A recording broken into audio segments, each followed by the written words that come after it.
Hello viewers, स्वागत है आप सभी का मेरे यूट्यूब चैनल स्कूल ट्यूशन गुरुजी में।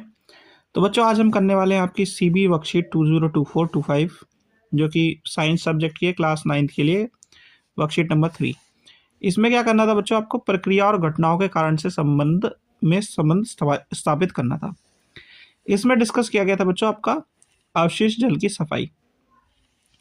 तो पहली चीज जो बताई गई थी वो थी प्रयुक्त जल अवशिष्ट जल कहलाता है। अवशिष्ट जल का पुनः उपयोग किया जा सकता है, यानी कि जब हम किसी जल को या पानी को यूज कर लेते हैं और वो बेकार हो जाता है तो वो कहलाता है अवशिष्ट जल, और उसे हम पुनः उपयोग में लाने के लिए इस्तेमाल कर सकते हैं।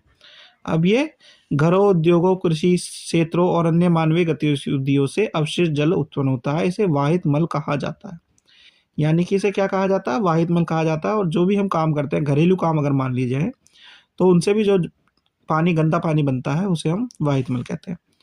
अब वाहित मल क्या है? एक तरल अवशिष्ट है जो जल और मृदा प्रदूषण का कारण बनता है। ठीक है बच्चों।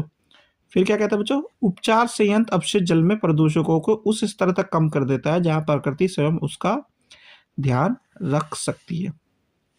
यानी कि इससे क्या होता है, जो पानी है वो एक तरीके से शुद्ध हो जाता है और उसे हम वापस से किसी ना किसी काम में इस्तेमाल कर सकते हैं।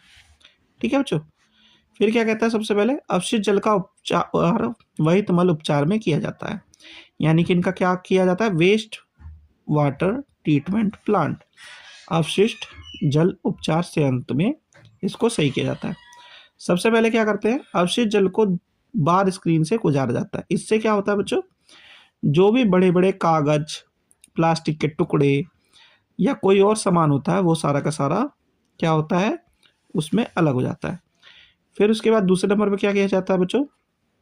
इसके बाद पानी को रेत और बजरी हटाने के लिए एक टैंक में डाला जाता है। टैंक में डालने पे क्या होगा? ये भारी होने के कारण नीचे बैठ जाएंगे और पानी अलग हो जाएगा। फिर क्या करते हैं बच्चों? जल शोधक करते हैं।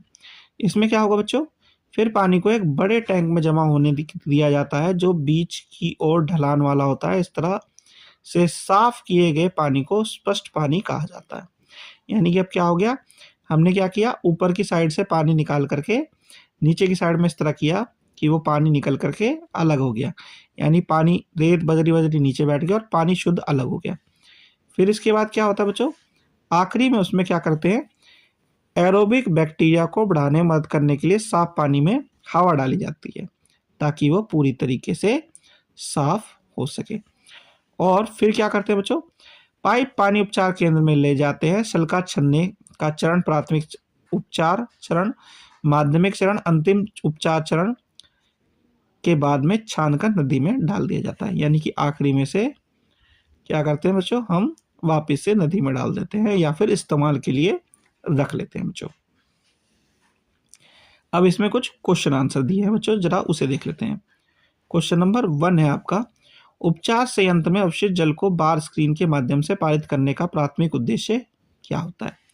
तो प्राथमिक उद्देश्य होता है बच्चों चिथड़े और प्लास्टिक के पैकेट जैसे बड़ी वस्तुओं को हटाना। फिर है क्वेश्चन नंबर 2, अवशिष्ट जल के उपचार की प्रक्रिया में अपमितक स्किमर का क्या उपयोग होता है? तो बेसिकली बच्चों ये काम क्या करती है? तेल और ग्रीस जैसे तैरने योग्य ठोस पदार्थों को हटाने के लिए कार्य करती है बच्चों। ठीक है बच्चों। तो बच्चों ये वाला पार्ट हो गया आपका, ये वाला वीडियो का कंप्लीट। आशा करता हूँ आपको वीडियो अच्छी लगी होगी। Thank you.